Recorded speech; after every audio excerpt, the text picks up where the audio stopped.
Vegas to drum for the lion dance. Left California to end a 20-year romance. But at the end... All right. Well, it's day 2 of my chemo, and it's a... Well, I'll just tell you the story real quick. So, the most important point is, though, I'm handling it really good, as you can see. I'll explain what happened. So anyway, this morning, the first day you go in for the radiation, well, actually, there was a prior day. I had to go up to that. Well, first I met the guy, and then he had to get all the approvals. Then I had to go get the CT technical scan, which maps out my body.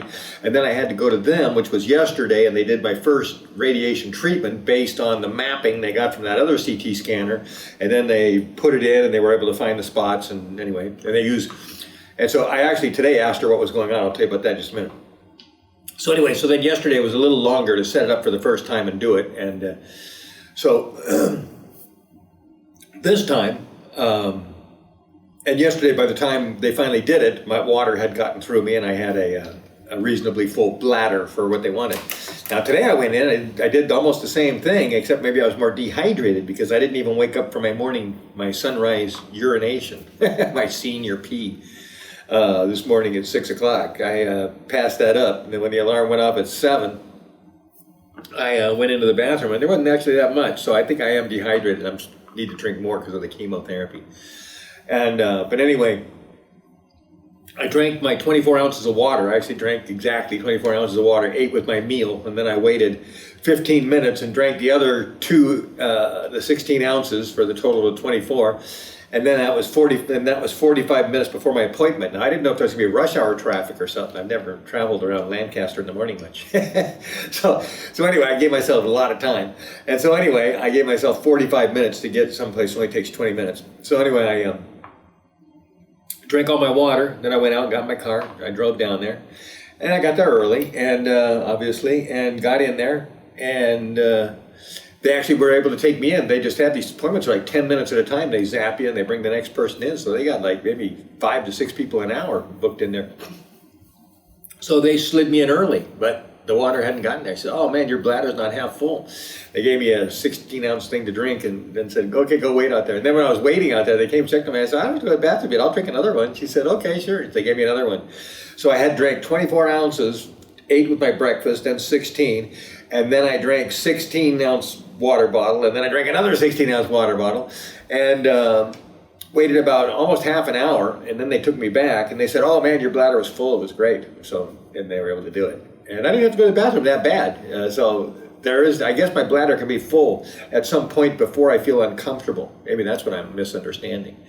So anyway, maybe that point where I actually feel it, I'm overfilling. So maybe but anyway. So anyway, I was able to get it done, but we had to go in and do it twice today. So interesting little mishap there. You got to have your bladder. For my case, my particular situation, you have to have the bladder full. So anyway, went through that treatment, and I started to ask them what's going on because they got all these big things, a round thing and a little rectangular thing and a square thing. And I was asking them what all these things were, and she was kind of pointing at them and going, and some of them kind of come out. The machine's kind of really neat. It's like a Megatron. But anyway, she said that I was right. I figured that the round one, it just looked like the most imposing. And that's the actual radiation. And then there's another one that's actually an X-ray. And another one that I think is a CT scanner. And they've got the X-ray, they got the CT, and then they got the whatever it is, the radiation. And so as it was going around, I could notice it kind of stopping in a couple of spots. So I think it was like shooting, and it'd go over here, and then they warned me about this because they're cooking my thighs.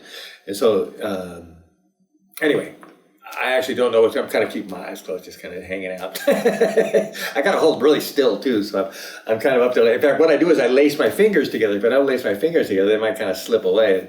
you know, and I'm barely fit on that little bench, you know, because my elbows are hanging off the sides. It's about as wide as this thing here, so my elbows are kind of hanging off the side. So I'm kind of like this, laying on the bench, you know, and I have to pull my shirt way up. I have to pull my pants down, and then as I go to pull my underwear down, there's one of the ladies will hold a towel kind of folded in thirds or something, so it's kind of narrow. I guess I don't really want it to block a whole lot. But anyway, she'll hold it up like this, and I pull my underwear down, and then she sets it down on there, and then I get adjusted on there. So she kind of turns her head too. She's holding it there. Okay, then I get zapped for 10 minutes, no big deal, and I run. And so, okay, so the next thing was I start my chemo today. So when I got back home, I still anticipating the nausea. I realized what was the regimen yesterday. Well, what he did was he gave me steroids and anti-nausea, and then they said they had to wait a half an hour, and then they would give me my chemotherapy. So I'm not using any steroids, but I do have the anti-nausea. So I thought to myself, okay, I'll eat the anti-nausea before I eat, so it'll go through my system faster. And then I ate. I had a salad and a something, and then it was a chicken with little kind of peas or something, split peas and green peas. It was okay. Actually, I didn't finish all this stuff. but my appetite's still here. I still got an appetite, basically, but then a big chicken patty. So I ate, and then I waited just a few minutes, 5 minutes, 10 minutes, maybe not much more than that, because I wanted to have a little digestion. I don't know how this stuff interferes with digestion. So then I took my 4 pills, and it's 3.5 is what it is, but it takes 4 of them, 3 and then a half. So, but 4 pills. I took my 4 pills, and then I kind of waited. What's happening? You know, so I went around doing stuff, and nausea didn't really hit me, and it's been 3 hours. So yay! I'm gonna have my dinner pretty soon, so I'm gonna follow the same regimen. I think I'll take the anti-nausea again just in case. Well, maybe not. I mean, that anti-nausea stuff probably not that good for me. In fact, I think it said take it 1 every 8 hours, and that wasn't 8 hours ago. So I mean, I'll try to get it this time without the nausea. So if I can take the medicine without the nausea medicine, and I don't feel nausea, then it's like, wow, this is going to be an easy ride. I don't know how much it's going to be accumulative and how much my discomfort. They say that radiation cooking me is going to create some discomfort over the 6 weeks, but I'm not sure how extensive that'll be. But anyway, I'm happy. I'm not suffering that much. Oh, runny nose is supposed to be one of the things that happens with the chemotherapy. Just realized that. But I was reading the symptoms, and that's one of the things. In fact, the guy who was sitting across from me yesterday that I started that conversation with a little bit, boy, talking about some people are just, well, most people are dumb. Sorry to say. Got to remember, the world's divided up into F students, D students, C students, and then B students and A students. You know, so there's your arc of humanity. Well, we got to remember, 50% of the world is below average. You know, and 50% is above average. So there's 50% that below average, or of course all the Trump supporters. But I mean, this guy he didn't even know about acidophilus. He didn't know that there was. I even mentioned they call it flora sometimes, you know, I was trying to get, but he didn't know anything about the intestines, how that there was bacteria down there or anything like that. And acidophilus, he didn't understand about yogurt. He didn't even understand that there was acidophilus in yogurt. I just like, okay, I'm not going to have much of a conversation with this guy. And he's as old as I am, somewhere in my age range. I mean, he's a senior probably. But anyway. What was it? But yeah, I was just kind of disappointed with his health thing. But about trying to talk health with him.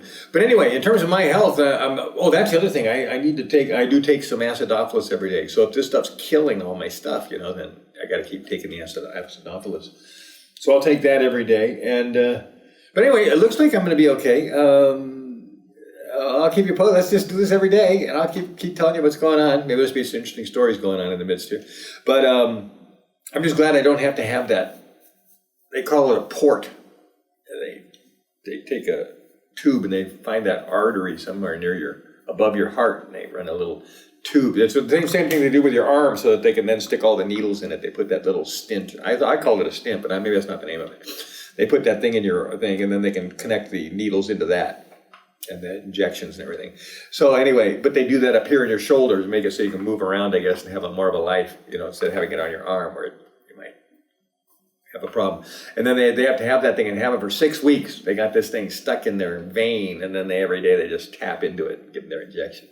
So that's the normal way to do it, I guess. That's the old-fashioned way. And maybe this particular poison that I'm getting is better for this, but I do feel good about what I decided to do and wait to take my medicine today. The more I thought about the science of it, the science of the one chemical yesterday is it makes everything divide quicker. And the science of this thing is it makes it harder for cells to replicate.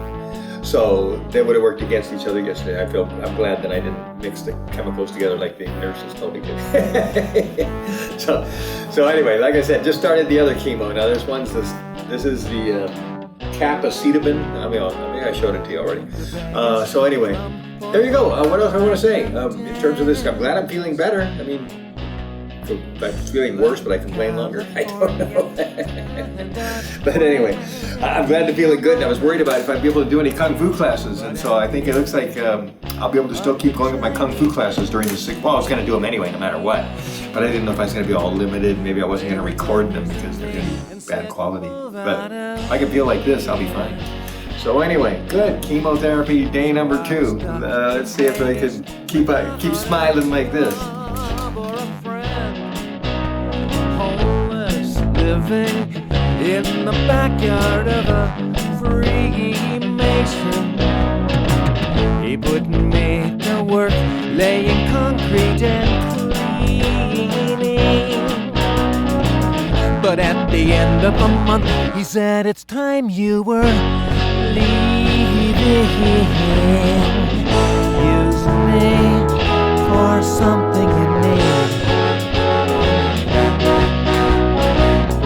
Use me for a place I can sleep. Use me, I need something to eat. Now work for real cheap." So as I write this song, I've got no place to go. I'm looking for a job, I'm looking for a home. This is the scariest year that I've ever known. Waiting for a paycheck to see where I'm going.